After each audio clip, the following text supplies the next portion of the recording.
CEO kaya raya menyamar jadi anak magang untuk membongkar borok di kantornya. Namun, semua rencananya berantakan saat ia jatuh cinta pada seorang petugas kebersihan yang polos. Sebelum kita mulai, absen dulu di kolom komentar dengan ketik, hadir, ya. Jangan lupa juga untuk like dan subscribe. Oke, mari kita masuk ke ceritanya. Proyeksi laba kuartal ketiga terpampang di layar raksasa, menampilkan angka-angka hijau yang gemilang. Di ujung meja mahoni sepanjang 10 meter, Adrian Mahardika, 28, menyimpulkan presentasinya dengan ketenangan yang terasa dingin. Setiap kalimatnya tajam, setiap data tak terbantahkan. Para direktur di sekelilingnya mengangguk takzim.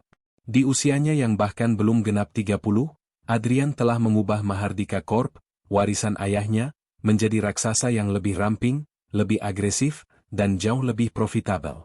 Namun, di balik mata tajam dan setelan zegna seharga ratusan juta, Adrian merasakan kehampaan yang akrab. Tepuk tangan yang menggema di ruang rapat terdengar seperti desau angin yang jauh. Ia adalah arsitek dari Menara Gading ini, sekaligus tawanannya. Kerja bagus, Pak Adrian, puji seorang direktur senior. Adrian hanya tersenyum tipis. Kerja bagus, tim, koreksinya. Meskipun ia tahu sebagian besar ide brilian itu datang dari kepalanya saat menatap lanskap Jakarta dari kantornya di lantai 50 pada pukul 2 pagi. Rapat bubar. Para direktur pergi dengan wajah puas, meninggalkan Adrian sendirian dalam keheningan yang memekakkan. Ia melonggarkan dasinya, berjalan menuju dinding kaca yang menyajikan pemandangan kota tanpa batas. Gedung-gedung pencakar langit lain tampak seperti miniatur. Ia bisa melihat semuanya, tetapi tidak merasakan apa-apa. Getar pelan dari ponsel di sakunya memecah lamunan. Sebuah email masuk dari alamat anonim yang dienkripsi, sebuah jalur pengaduan rahasia yang ia buat sendiri tanpa sepengetahuan dewan direksi. Isinya bukan keluhan biasa.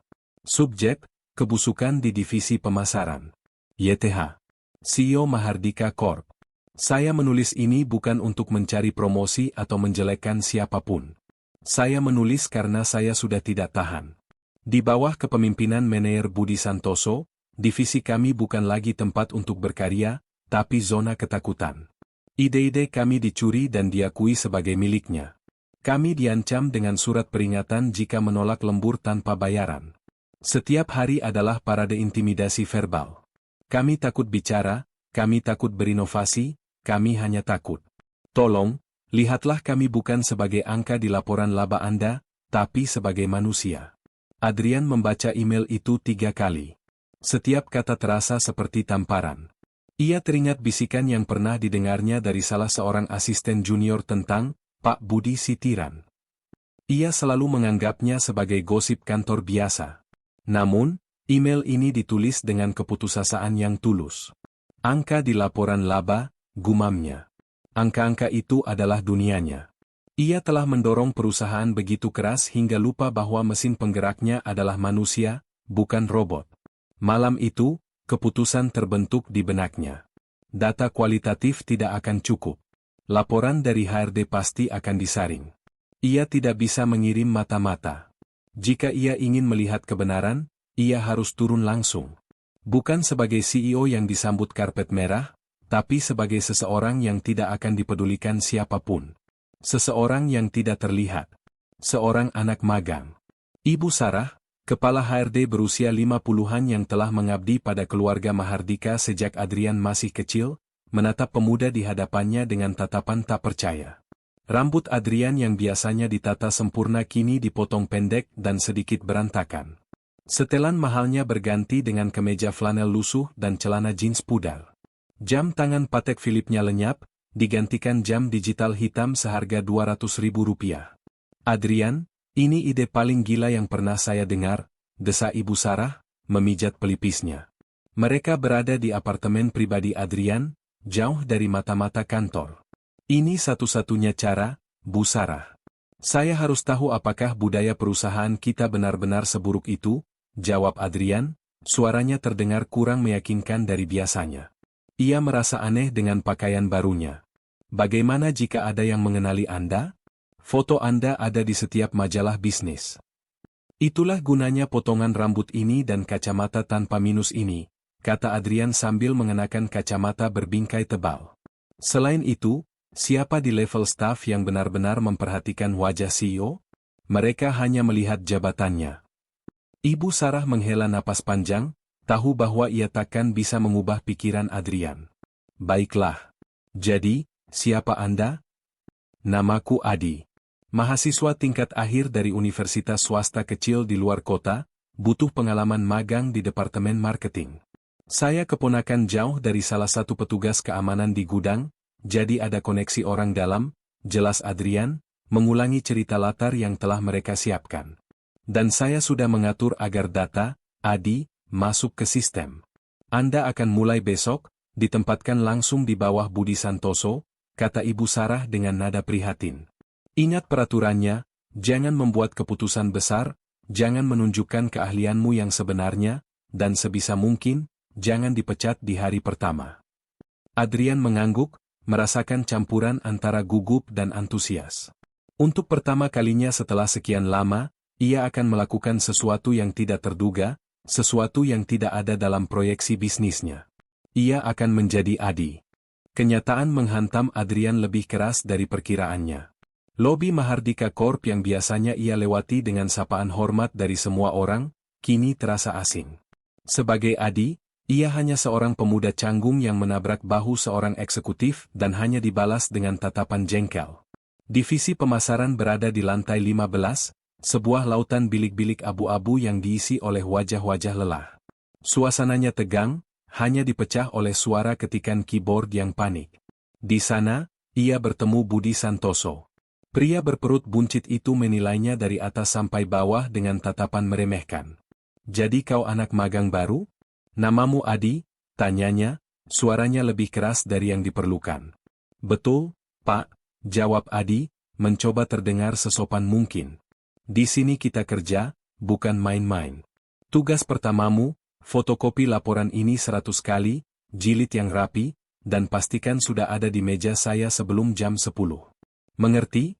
Kata Pak Budi sambil melempar tumpukan kertas tebal ke mejanya. Adrian, yang seumur hidupnya hanya menyentuh tablet dan layar sentuh, menatap mesin fotokopi raksasa itu seolah itu adalah pesawat alien. Usaha pertamanya menghasilkan kertas macet. Usaha keduanya menghasilkan salinan yang miring dan terpotong. Keringat dingin mulai membasahi kemeja flanelnya. Saat ia sedang berjuang mengeluarkan kertas yang tersangkut, sebuah suara lembut terdengar dari belakangnya. Perlu bantuan, Mas? Adi berbalik dan melihat seorang wanita muda berseragam biru tua, seragam petugas kebersihan. Wajahnya polos, dengan senyum tipis yang menenangkan. Itu Bunga Lestari. Iya. Mesin ini sepertinya membenci saya, jawab Adi, merasa konyol. Tanpa banyak bicara, Bunga membuka beberapa panel mesin dengan gerakan yang terlatih, menarik keluar kertas yang sobek, dan menekan beberapa tombol. Mesin itu kembali menyala dengan normal. Sudah biasa macet kalau kertasnya dimasukkan miring, katanya singkat. Terima kasih banyak, kata Adi, tulus. Saya Adi. Saya Bunga, jawabnya sambil tersenyum, lalu kembali mendorong troli peralatannya dan menghilang di tikungan koridor. Pertemuan singkat itu adalah satu-satunya momen manusiawi yang Adi rasakan pagi itu. Sisa harinya dihabiskan untuk membuat kopi, yang ternyata terlalu pahit menurut Pak Budi, dan merapikan dokumen. Ia melihat dengan jelas bagaimana Pak Budi membentak seorang staf perempuan bernama Rina hanya karena salah mengetik satu angka dalam laporan. Tak ada yang berani membela. Mereka hanya menunduk, berpura-pura sibuk. Bagi Bunga, kantor adalah ekosistem yang ia amati dari balik kain pel dan botol semprotan pembersih. Ia mungkin tidak terlihat oleh para karyawan yang sibuk, tapi ia melihat mereka semua. Ia melihat Rina yang menangis diam-diam di biliknya setelah dimarahi Pak Budi. Ia melihat Bayu, desainer grafis, yang wajahnya selalu pucat karena dipaksa lembur hampir setiap malam. Dan kini, ia melihat anak magang baru yang aneh itu, Adi. Dari caranya berpakaian yang tidak pas dan kebingungannya menghadapi mesin fotokopi, Bunga tahu Adi bukan orang yang terbiasa dengan dunia kerja kantoran. Tapi ada sesuatu yang berbeda darinya. Saat Adi mengucapkan terima kasih, tatapannya tulus, tidak dibuat-buat seperti kebanyakan orang di lantai itu. Siang itu, Saat membersihkan area pantry, Bunga tak sengaja mendengar percakapan Pak Budi di telepon. Suaranya penuh kemenangan. Iya, Pak Direktur. Ide kampanye digital itu murni dari saya. Tentu saja. Tim saya hanya eksekutor. Hahaha. Bunga tahu itu bohong. Kemarin ia melihat Rina dan timnya begadang sampai larut malam untuk menyelesaikan konsep kampanye itu. Pak Budi bahkan tidak ada di sana. Pria itu hanya datang pagi ini, mengambil laporan, dan kini menjualnya sebagai karyanya sendiri. Perasaan muak menjalari Bunga. Inilah alasan mengapa lantai 15 selalu terasa suram. Bukan karena desain interiornya, tapi karena udaranya telah diracuni oleh ketidakadilan. Ia melirik Adi yang sedang duduk sendirian di sudut pantry, memakan bekal roti isinya dengan tatapan kosong. Bunga merasa sedikit kasihan. Anak ini tidak tahu ia baru saja masuk ke sarang serigala. Minggu pertama berlalu seperti dalam mimpi buruk bagi Adrian. Ia belajar lebih banyak tentang penderitaan karyawannya daripada yang ia pelajari selama setahun dari laporan HRD. Ia mencoba membuka percakapan saat makan siang, berharap bisa mendengar keluh kesah mereka secara langsung. Pekerjaan di sini sepertinya berat sekali, ya, pancing Adi pada Bayu, si desainer grafis. Wajah Bayu langsung tegang. Ah, tidak juga. Biasa saja. Jawabnya sambil melirik ke arah meja para manajer. Yang penting disyukuri saja. Adi mencoba lagi pada Rina.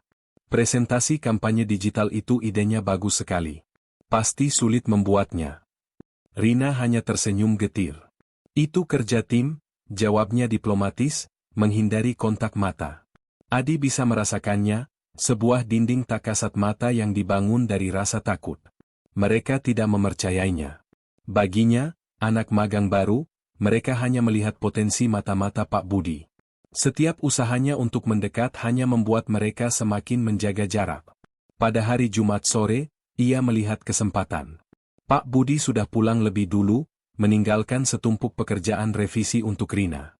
Adi memberanikan diri mendekati bilik gadis itu. Butuh bantuan? Saya cukup mengerti sedikit tentang analisis data pasar, tawar Adi, lupa sejenak pada penyamarannya. Keahlian CEO-nya muncul secara refleks. Rina menatapnya dengan curiga. Tidak perlu, terima kasih. Saya bisa sendiri. Tapi ini bisa lebih efisien jika kita. Saya bilang saya bisa sendiri, potong Rina, suaranya sedikit bergetar. Maaf, Adi. Saya tidak bermaksud kasar, tapi lebih baik kamu tidak ikut campur. Ini demi kebaikanmu juga. Adi terdiam. Ia ditolak. Bukan karena ia tidak kompeten, tapi karena kehadirannya dianggap sebagai ancaman. Ia kembali ke mejanya, merasakan frustrasi yang membakar. Penyamaran yang ia kira akan menjadi petualangan seru kini terasa seperti beban. Ia tidak hanya melihat masalah di perusahaannya, ia kini menjadi bagian dari masalah itu, terperangkap dalam sistem ketakutan yang sama seperti karyawan lainnya. Saat ia membereskan mejanya yang kosong, Bunga lewat sambil menyapu lantai. Mereka bertukar pandang sejenak. Hari yang panjang, ya, Mas Adi, sapanya pelan. Adi hanya mengangguk, terlalu lelah untuk bicara. Jangan khawatir, lanjut Bunga, seolah bisa membaca pikirannya. Biasanya hari Senin akan terasa lebih baik. Atau mungkin lebih buruk. Di sini, kita tidak pernah tahu. Ia tersenyum tipis lalu melanjutkan pekerjaannya, meninggalkan Adi sendirian dengan pikirannya. Di tengah lantai kantor yang mulai lengam, Adrian Mahardika, sang CEO, merasa lebih kecil dan tak berdaya daripada kapanpun dalam hidupnya. Misinya baru saja dimulai, dan ia sudah tahu ini akan jauh lebih sulit dari sekadar membalikkan kerugian finansial. Ini adalah pertarungan untuk merebut kembali jiwa perusahaannya. Adrian belajar dengan cepat bahwa untuk bertahan hidup sebagai Adi, ia harus menguasai seni menjadi tidak terlihat. Namun, ada satu orang yang kehadirannya justru ia cari. Pantry di jam istirahat kedua, pukul 3 sore, menjadi tempat perlindungan mereka.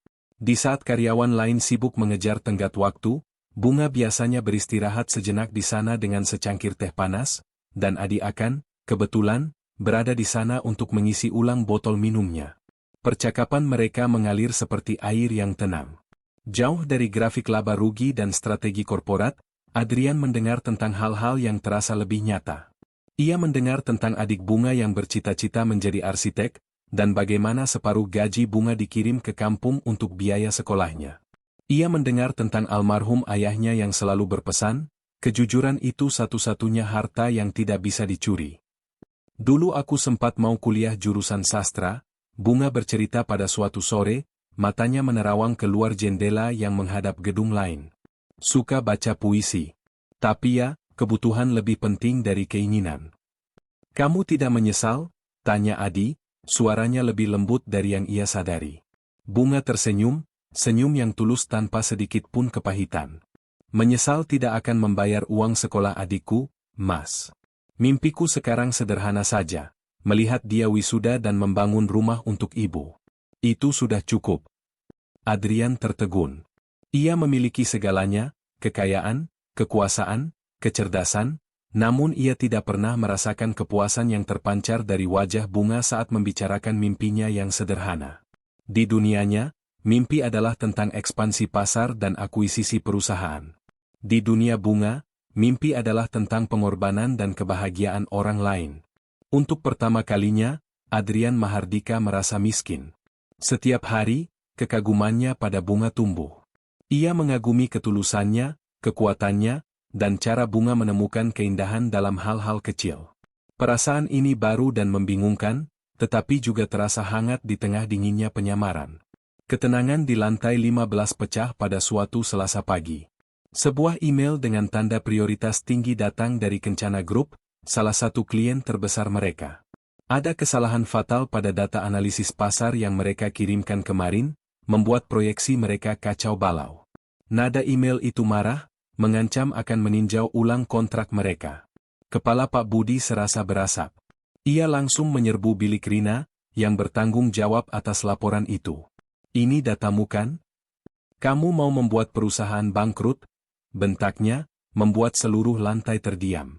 Tetapi Pak, saya sudah periksa berulang kali. Rina tergagap, wajahnya pucat pasi.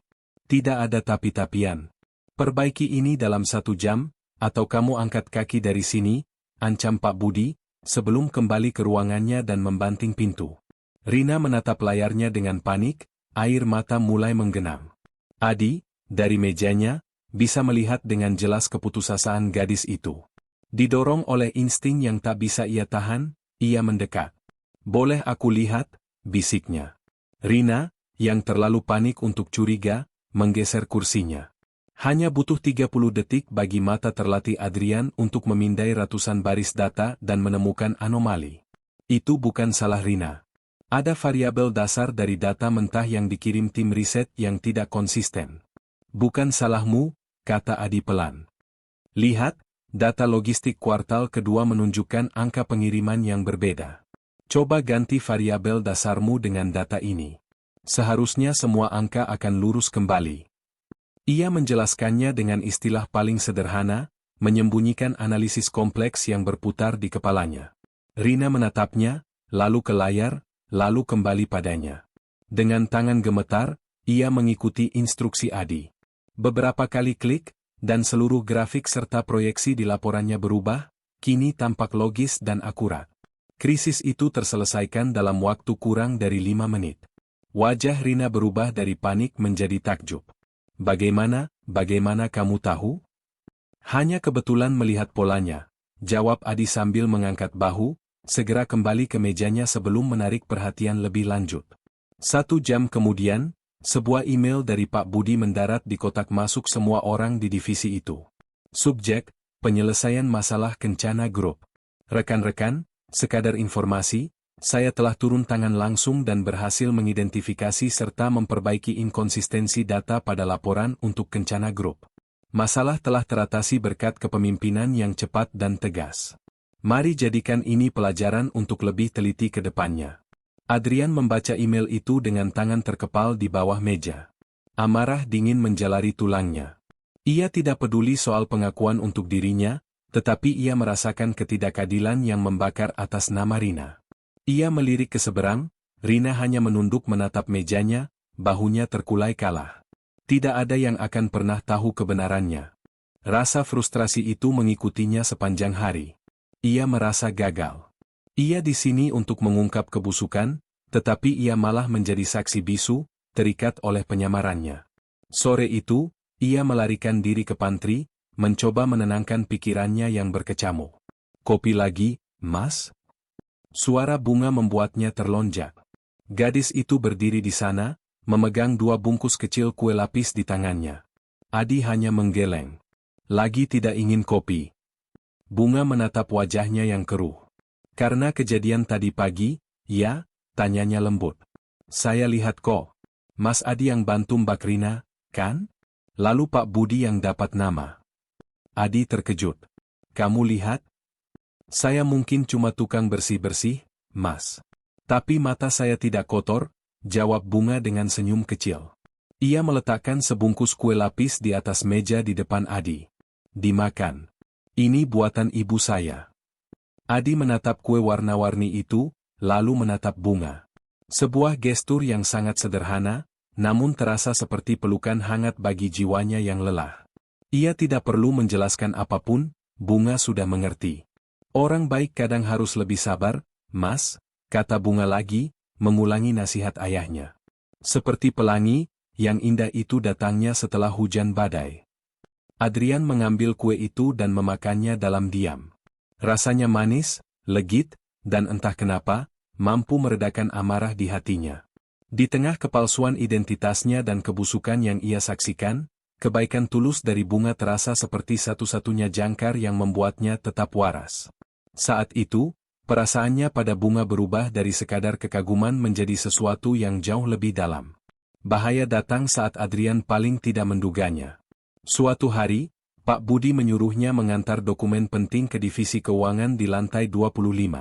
Saat menunggu lift di lobi utama, jantung Adrian serasa berhenti berdetak. Berjalan ke arahnya adalah Hendra, manajer pengembangan bisnis dari kantor cabang Surabaya. Hendra adalah salah satu talenta terbaik perusahaan, yang promosinya ia setujui secara pribadi 6 bulan lalu dalam sebuah rapat virtual. Meskipun mereka belum pernah bertemu muka, Hendra pasti sudah ratusan kali melihat fotonya di portal internal perusahaan. Panik, Adrian bertindak berdasarkan insting.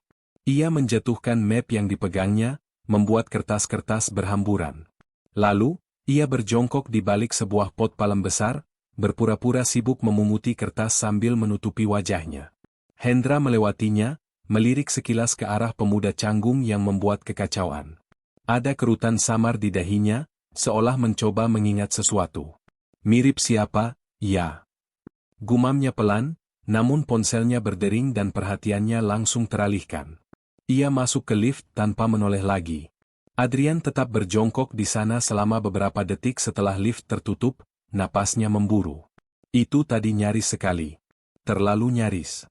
Saat ia berdiri dan merapikan bajunya yang kusut, ia sadar ada orang lain yang memperhatikannya. Di sudut lobi, Bunga sedang berhenti mendorong trolinya, menatapnya dengan ekspresi bingung.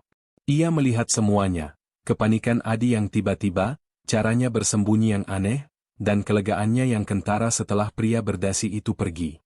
Adi mencoba tersenyum canggung. Ceroboh sekali saya. Bunga tidak membalas senyumnya.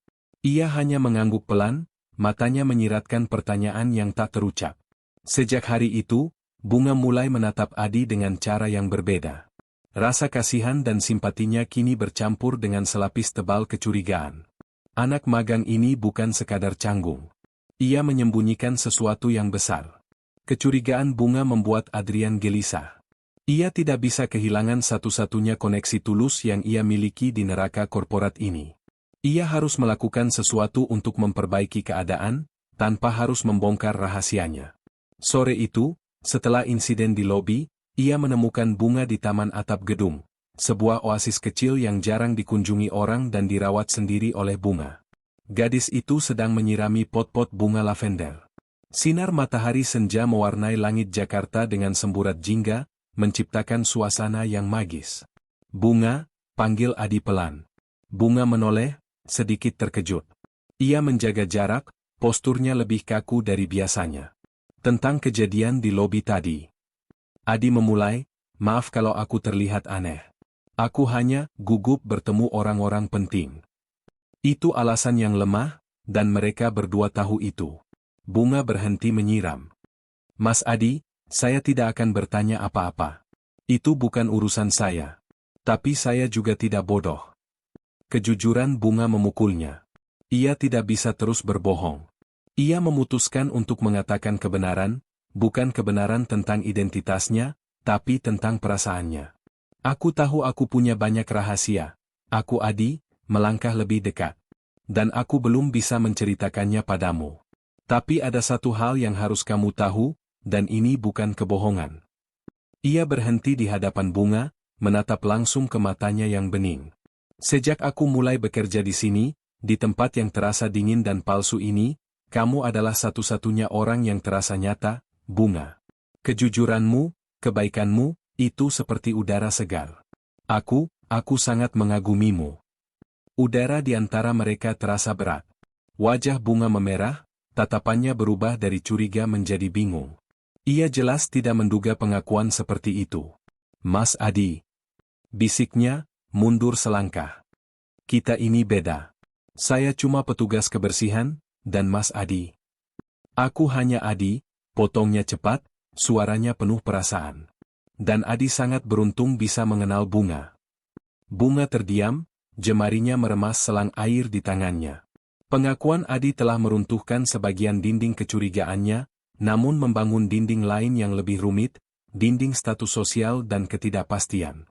Ia tidak tahu harus berkata apa. Dan di atap gedung tertinggi di Jakarta itu, di antara aroma lavender dan pemandangan matahari terbenam, seorang CEO yang menyamar dan seorang petugas kebersihan berdiri dalam keheningan yang syarat makna. Sebuah perasaan telah terungkap, sebuah rahasia nyaris terbongkar, dan badai kebenaran yang sesungguhnya kini menunggu waktu yang tepat untuk datang menerjang. Setelah pengakuan canggung di atap gedung, udara di antara Adi dan Bunga terasa berbeda. Ada getaran baru, campuran antara rasa ingin tahu dan keraguan. Adrian tahu ia harus mengambil langkah berikutnya, sebuah langkah yang akan membawa mereka keluar dari konteks atasan bawahan atau bahkan rekan kerja. Pada hari Jumat, dengan jantung berdebar seperti saat ia akan menutup kesepakatan miliaran dolar, Adi menunggu Bunga di dekat pintu keluar karyawan. Bunga, panggilnya, berusaha agar suaranya tidak bergetar. Besok malam, ada pasar malam di dekat alun-alun. Apa kamu mau pergi bersamaku? Bunga berhenti, terkejut. Matanya mencari-cari kebohongan di wajah Adi, tetapi tidak menemukannya. Yang ada hanya harapan yang tulus. Setelah hening sejenak yang terasa seperti selamanya bagi Adrian, Bunga mengangguk pelan.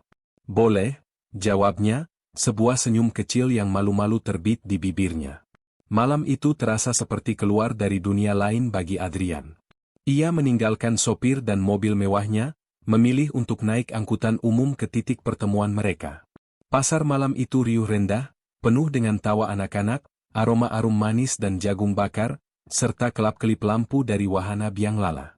Ini adalah dunia yang 180 derajat berbeda dari restoran-restoran mewah dengan pelayan bersarung tangan putih yang biasa ia kunjungi. Mas Adi yakin mau makan di sini?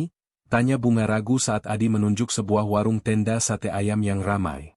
Kenapa tidak? Kelihatannya enak sekali, jawab Adrian dengan antusiasme yang tulus. Mereka duduk di bangku plastik, berbagi sepiring sate dengan lontong. Mereka bicara tentang hal-hal ringan, film favorit, musik yang mereka suka, kenakalan adik Bunga di sekolah. Adrian mendapati dirinya tertawa lepas, tawa yang datang dari perut, bukan tawa sopan yang biasa ia keluarkan dalam pertemuan bisnis. Ia melihat Bunga makan gulali dengan mata berbinar seperti anak kecil, dan hatinya menghangat dengan cara yang belum pernah ia rasakan. Puncak malam itu adalah saat mereka menaiki biang lala. Dari atas, lampu-lampu pasar malam tampak seperti permadani permata. Di bawah mereka, kehidupan berdenyut dengan energi yang jujur dan tanpa kepura-puraan. Indah, ya, bisik Bunga, wajahnya terpesona. Sangat indah, jawab Adrian, tetapi matanya tidak menatap pemandangan. Ia menatap Bunga. Di puncak tertinggi biang lala, di dalam keranjang yang bergoyang pelan, Adrian memberanikan diri meraih tangan Bunga. Tangan gadis itu terasa sedikit kasar karena pekerjaan, tetapi juga hangat dan nyata. Bunga tidak menarik tangannya. Mereka hanya duduk diam, bergandengan tangan, membiarkan momen itu berbicara. Malam itu, di tengah keramaian pasar malam, CEO Adrian Mahardika tidak ada. Yang ada hanya Adi, seorang pemuda yang sedang jatuh cinta pada seorang gadis dengan hati sebening kristal. Kembali ke kantor pada hari Senin, perasaan hangat dari kencan mereka masih membekas. Namun, kenyataan pekerjaan segera menyadarkannya kembali pada misinya. Hubungannya yang semakin dalam dengan Bunga justru menjadi bahan bakar baru baginya untuk segera menyelesaikan kekacauan ini. Ia tidak bisa selamanya menjadi Adi. Kebaikan dan bantuannya kepada Rina ternyata telah membuahkan hasil. Gadis itu kini mempercayainya. Suatu siang, Rina mendekati mejanya dengan gugup. "Adi, ada yang aneh dengan laporan pengeluaran promosi," bisiknya. "Aku menemukan beberapa invoice dari vendor yang alamatnya fiktif. Jumlahnya tidak besar, tapi terjadi berulang kali setiap bulan." Inilah celah yang Adrian cari. Sesuatu yang lebih dari sekadar intimidasi, sebuah kejahatan kerah putih. "Bisa kamu berikan aku salinan datanya diam-diam?" tanya Adi. Rina mengangguk. Dengan akses Rina ke data internal dan otak Adrian yang biasa menangani audit keuangan tingkat tinggi, mereka mulai menyusun kepingan puzzle.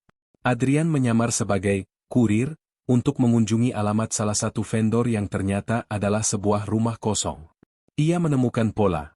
Pak Budi mengajukan anggaran untuk acara-acara promosi kecil, lalu membuat invoice palsu dari vendor fiktif untuk pos-pos pengeluaran seperti cetak spanduk atau jasa fotografer, dan memasukkan uang itu ke rekening pribadi yang terhubung dengan nama saudaranya. Jumlahnya mungkin hanya beberapa juta per transaksi, tidak akan terdeteksi oleh auditor utama perusahaan. Tapi jika diakumulasikan, ini adalah penipuan yang sistematis. "Kita punya buktinya," kata Adi kepada Rina beberapa hari kemudian, menunjukkan alur transaksi yang telah ia petakan di buku catatannya. "Lalu kita apakan ini?" tanya Rina, cemas. "Melaporkannya pada Pak Budi sama saja bunuh diri." "Jangan khawatir," kata Adi, tatapannya tajam dan penuh keyakinan, sebuah tatapan yang seharusnya milik seorang CEO. "Aku akan pastikan ini sampai ke tangan yang tepat." Dengan bukti penipuan di tangan, misi Adrian secara teknis sudah selesai. Ia bisa mengakhiri penyamarannya kapan saja, menyerahkan bukti, memecat Budi, dan mereformasi divisi. Namun, sebuah beban berat menekan hatinya. Setiap kali ia melihat Bunga tersenyum padanya di koridor, hatinya terasa sakit. Senyum itu diberikan untuk Adi, si anak magang yang canggung dan baik hati. Apa yang akan terjadi jika Bunga tahu siapa dirinya sebenarnya? Ia akan melihatnya sebagai Adrian Mahardika, sang CEO miliarder yang telah membohonginya, yang menjadikan hidupnya bagian dari sebuah eksperimen rahasia. Kencan mereka di pasar malam, genggaman tangan di biang lala, semua itu akan ternoda oleh kebohongan. Malam itu, ia menemui Ibu Sarah di sebuah kafe yang sepi, jauh dari pusat kota. "Saya sudah punya buktinya, Bu." Penipuan laporan keuangan, lapor Adrian, meletakkan sebuah flash drive di atas meja. "Bagus sekali, Adrian. Ini lebih dari cukup," kata Ibu Sarah, lega. "Kita bisa jadwalkan rapat dewan besok. Penyamaranmu bisa berakhir." Adrian tidak menjawab. Ia hanya menatap kosong ke cangkir kopinya. "Ada apa?" tanya Ibu Sarah, menyadari kegelisahan pemuda itu. "Ini yang kamu inginkan, kan?" "Saya tidak tahu lagi apa yang saya inginkan. Aku Adrian," suaranya serak. "Jika saya kembali menjadi Adrian Mahardika, saya akan kehilangan Adi. Dan, saya takut saya juga akan kehilangan Bunga." Ibu Sarah menatapnya dengan tatapan iba. "Adrian, kamu tidak bisa menjadi Adi selamanya. Kamu punya tanggung jawab. Dan soal Bunga, jika perasaan kalian tulus, kebenaran adalah satu-satunya fondasi yang bisa kalian gunakan untuk membangun masa depan. Cepat atau lambat, kamu harus memberitahunya." Adrian tahu Ibu Sarah benar. Tapi membayangkan tatapan kecewa di mata Bunga terasa lebih menakutkan daripada menghadapi dewan direksi yang marah. Ia terjebak di antara dua dunia yang ia ciptakan sendiri.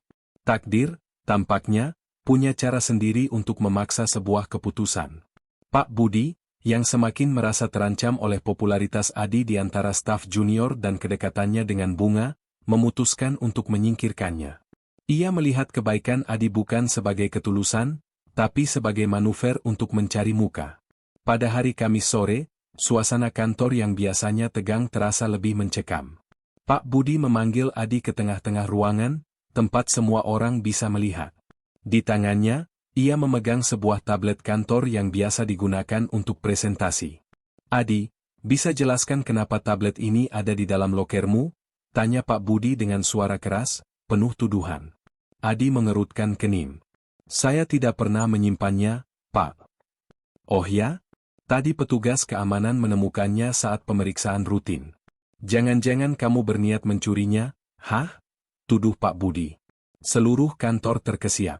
Rina mencoba membela, "Tidak mungkin, Pak. Adi bukan orang seperti itu."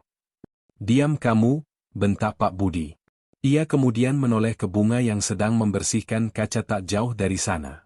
Matanya yang licik bersinar. "Atau jangan-jangan, kalian berdua berkomplot? Si anak magang yang mencuri, dan si tukang bersih-bersih yang membantunya membawa keluar gedung. Ide bagus. Itulah batasnya. Adrian bisa menerima dihina dan dituduh sebagai Adi. Tapi ia tidak akan pernah membiarkan nama baik Bunga diseret ke dalam lumpur." Kemarahan yang dingin dan berwibawa, kemarahan seorang CEO, mengambil alih dirinya. "Cukup, Pak Budi," kata Adi. Suaranya berubah. Tenang, dalam, dan penuh otoritas yang membuat semua orang, termasuk Pak Budi, terkejut. "Cukup katamu? Kamu tidak punya hak bicara, anak ingusan." "Satpam, panggil polisi," raung Pak Budi. "Saya bilang, cukup," ulang Adrian, melangkah maju. Ia menatap lurus ke mata Pak Budi, tanpa rasa takut sedikit pun. "Anda tidak punya wewenang untuk memanggil polisi. Anda bahkan tidak punya wewenang untuk menuduh karyawan tanpa bukti. Faktanya, wewenang Anda di perusahaan ini baru saja berakhir." Pak Budi tertawa mengejek. "Siapa kamu berani bicara seperti itu padaku? Kamu cuma anak magang yang akan aku pecat detik ini juga." Saat itulah pintu lobi utama di lantai itu terbuka. Ibu Sarah masuk dengan langkah cepat dan tegap, diapit oleh 2 orang petugas keamanan internal tingkat tinggi. Ia tidak memedulikan tatapan puluhan karyawan yang kebingungan. Matanya lurus tertuju pada Adrian. "Maaf mengganggu, Pak Adrian," kata Ibu Sarah dengan suara jelas dan formal, memecah keheningan yang mencekam. "Rapat Dewan Direksi akan segera dimulai. Mobil Anda sudah siap di lobi." Waktu seakan berhenti. Rahang Pak Budi jatuh. Wajahnya berubah dari merah karena marah menjadi pucat pasi karena syok. Rina menutup mulutnya tak percaya. Semua karyawan menatap pemuda berkemeja flanel lusuh itu dengan tatapan horor dan takjub. Dan Bunga? Bunga hanya berdiri mematung di dekat dinding kaca. Troli pembersihnya terlepas dari genggamannya. Matanya terpaku pada Adi, atau Adrian. Di wajahnya, terlukis sebuah ekspresi yang akan menghantui Adrian selamanya. Sebuah pemahaman yang perlahan-lahan berubah menjadi kehancuran hati yang mutlak. Dunia Bunga berputar. Suara-suara di sekitarnya meredup menjadi dengungan. Petugas keamanan menggiring Pak Budi yang lemas tak berdaya. Karyawan lain mulai berbisik-bisik heboh. Tapi Bunga hanya bisa melihat satu hal. Pria yang ia kenal sebagai Adi kini berdiri tegak, auranya berubah total. Pria canggung yang menumpahkan kopi kini memancarkan kekuasaan yang mengintimidasi. Pria yang memegang tangannya di biang lala kini adalah pemilik seluruh gedung ini. Setelah suasana sedikit terkendali, Adrian mendekatinya. Wajahnya penuh penyesalan. "Bunga, aku bisa jelaskan," mulainya. Bunga mundur selangkah, seolah sentuhannya bisa membakar. "Jelaskan apa?" bisiknya, suaranya rapuh. "Jelaskan bahwa semua ini bohong?" "Tidak. Perasaanku padamu tidak bohong." Bunga tertawa, tetapi tawa itu terdengar seperti isak tangis. "Perasaan? Perasaan apa, Pak Sio? Rasa kasihan melihat petugas kebersihan yang lugu? Atau rasa penasaran untuk studi kasusmu?" Setiap katanya adalah belati yang menusuk Adrian. "Bukan seperti itu." "Lalu seperti apa?" Suaranya sedikit meninggi, matanya kini basah oleh air mata yang ia coba tahan.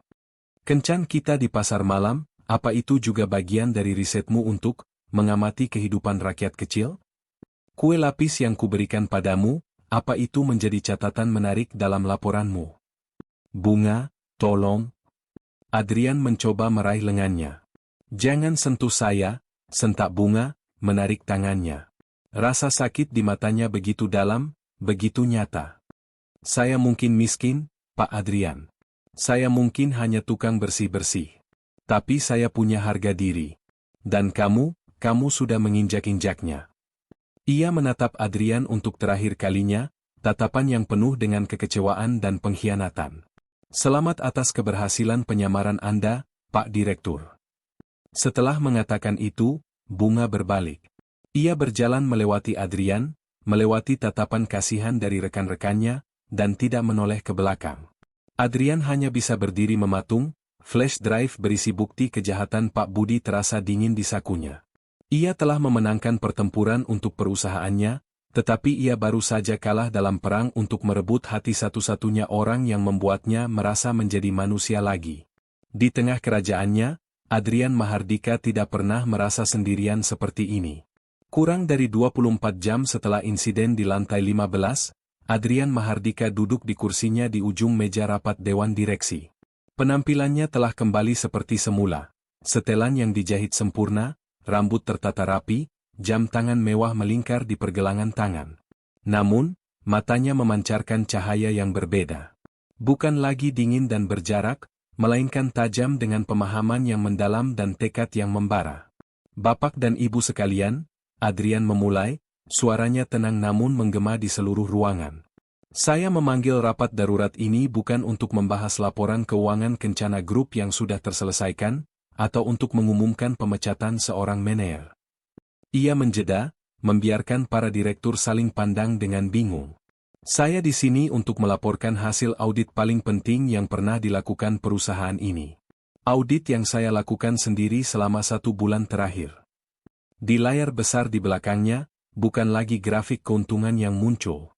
Yang pertama muncul adalah foto-foto wajah lelah para karyawan di lantai 15, yang ia ambil diam-diam dengan ponselnya. Lalu, kutipan-kutipan anonim dari keluhan yang ia dengar, kami takut berinovasi, ide kami selalu dicuri, kami merasa seperti robot. Selama sebulan, lanjut Adrian, saya menyamar sebagai Adi, seorang anak magang di divisi pemasaran. Saya membuat kopi yang buruk, saya menjilid laporan yang miring, dan saya makan siang di pantry. Dan yang saya temukan adalah sebuah penyakit di dalam tubuh perusahaan kita. Penyakit yang bernama ketakutan. Penyakit yang bernama budaya senioritas yang busuk. Penyakit yang membuat orang-orang brilian kita bungkam. Ia kemudian membeberkan semuanya. Bukan hanya bukti penipuan Budi Santoso yang detail dan tak terbantahkan, tetapi juga analisis tajam tentang bagaimana sistem perusahaan membiarkan budi-budi lain tumbuh subur. Ia berbicara tentang kurangnya jalur pengaduan yang aman, sistem penilaian kinerja yang subjektif, dan ketiadaan empati dalam kepemimpinan. Para direktur terdiam, terkejut.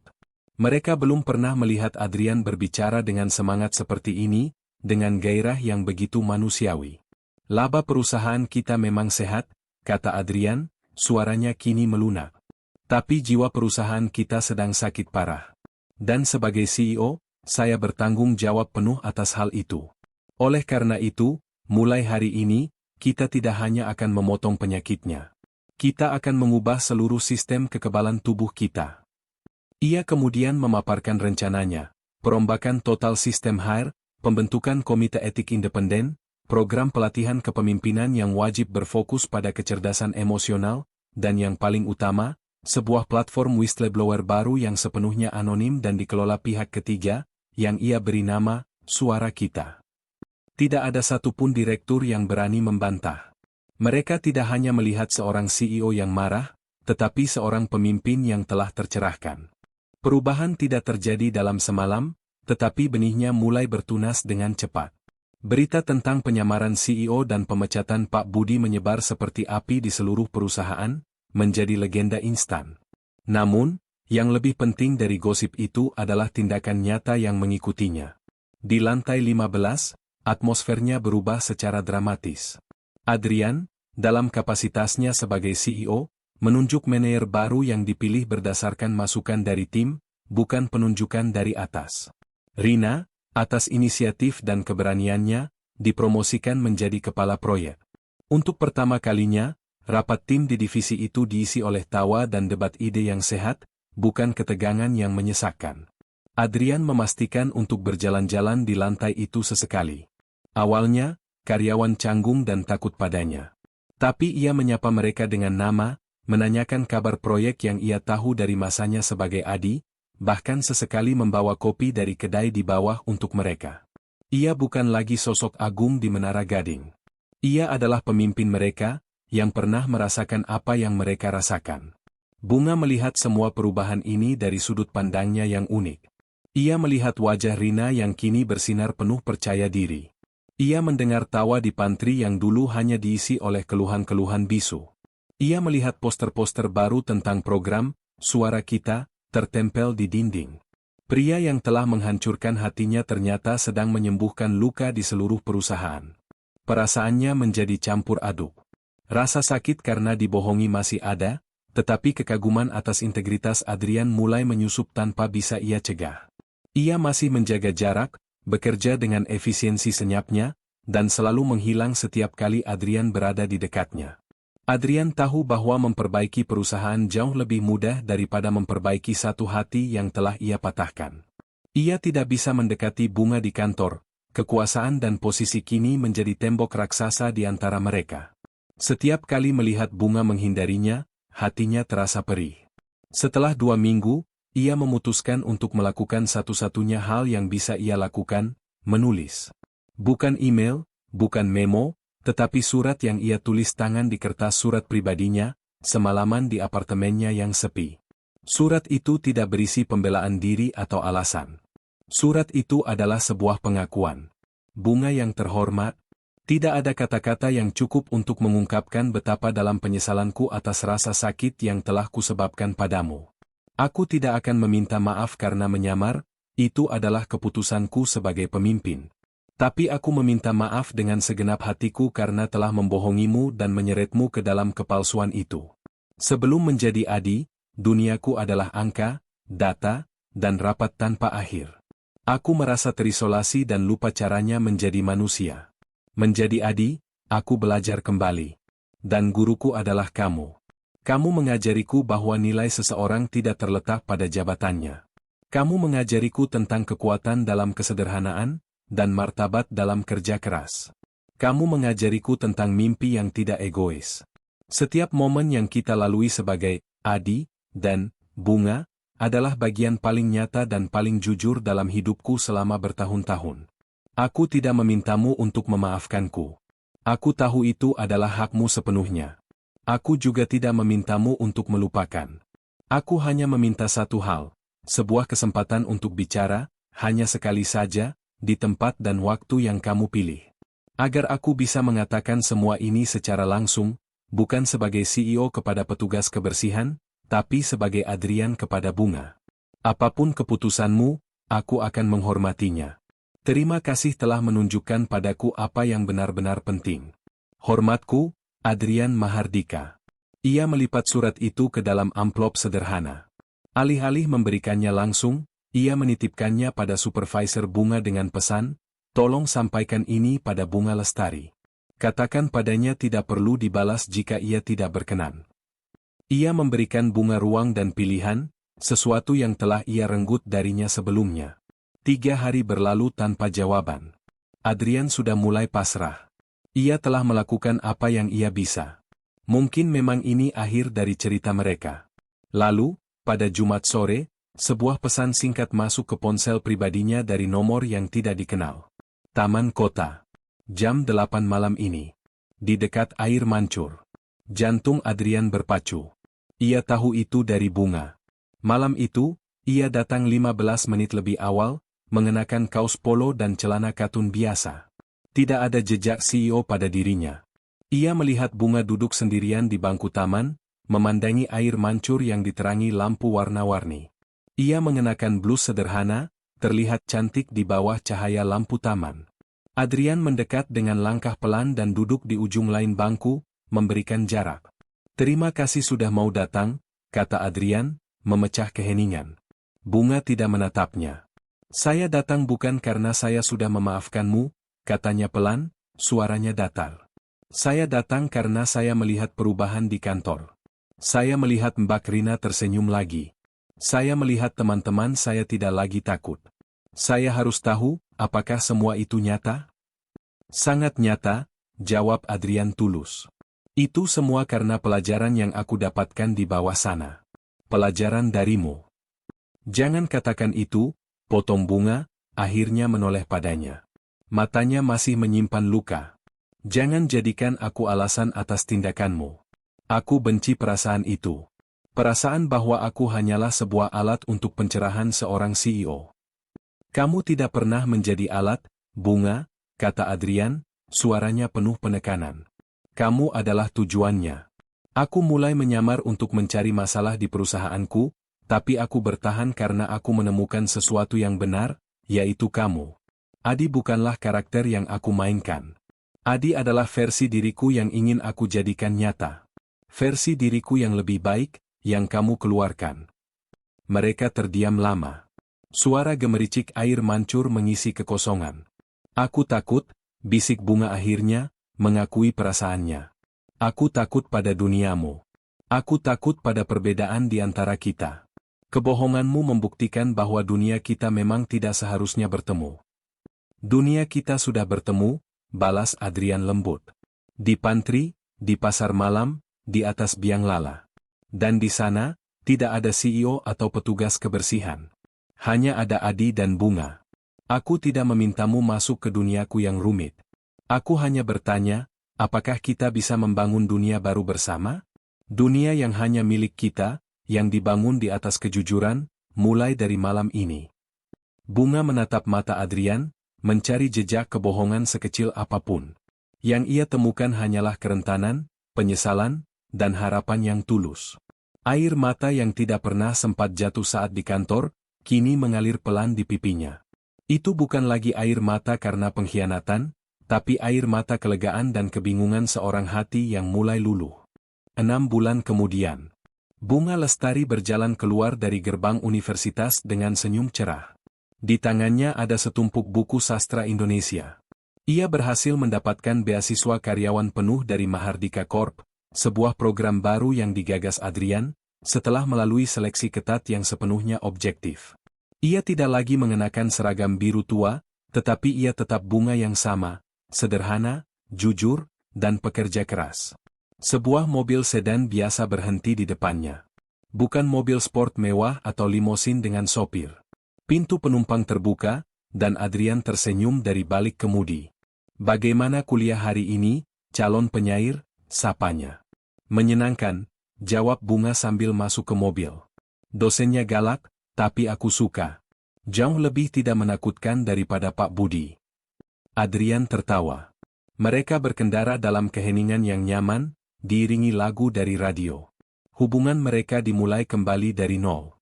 Perlahan, canggung, tetapi di atas fondasi kejujuran yang kokoh. Mereka belajar menavigasi dunia baru mereka. Adrian belajar untuk membagi waktunya antara rapat dewan dan menemani Bunga mengerjakan tugas di perpustakaan. Bunga belajar untuk percaya bahwa pria di sampingnya mencintainya bukan karena kasihan, tetapi karena jati dirinya. Malam itu, mereka tidak makan di restoran mahal. Adrian memarkir mobilnya di depan sebuah warung tenda sate ayam, tempat yang sama dengan kencan pertama mereka. Saat mereka duduk di bangku plastik yang akrab, Bunga menatap Adrian yang sedang dengan antusias memesan makanan. "Pak CEO, apa Anda tidak malu makan di tempat seperti ini?" godanya. Adrian menoleh, senyumnya hangat dan tulus. "Di sini," katanya sambil meraih tangan Bunga, "aku bukan CEO. Aku hanya Adrian. Dan aku bersama orang yang paling aku cintai di dunia." Tangan mereka bertaut di atas meja kayu yang sederhana. Di sekeliling mereka, hiruk-pikuk kehidupan malam kota terus berlanjut. Namun, di dunia kecil mereka, di bawah cahaya lampu tenda, seorang bos dan seorang mantan karyawan telah menemukan sesuatu yang jauh lebih berharga daripada jabatan atau kekayaan, sebuah kesetaraan hati. Kisah mereka bukan lagi tentang bos di balik seragam, tetapi tentang dua jiwa yang menemukan rumah di tempat yang paling tidak terduga. Dan begitulah akhir kisah Adrian dan Bunga, yang membuktikan bahwa kejujuran adalah fondasi terpenting dalam cinta dan kepemimpinan. Sekarang, aku mau tanya sama kalian. Kalau kalian jadi Bunga, apakah kalian akan memaafkan kebohongan Adrian, meskipun niatnya baik? Tulis jawaban kalian di kolom komentar ya. Terima kasih sudah menonton, jangan lupa like, share, dan subscribe. Sampai jumpa di cerita berikutnya.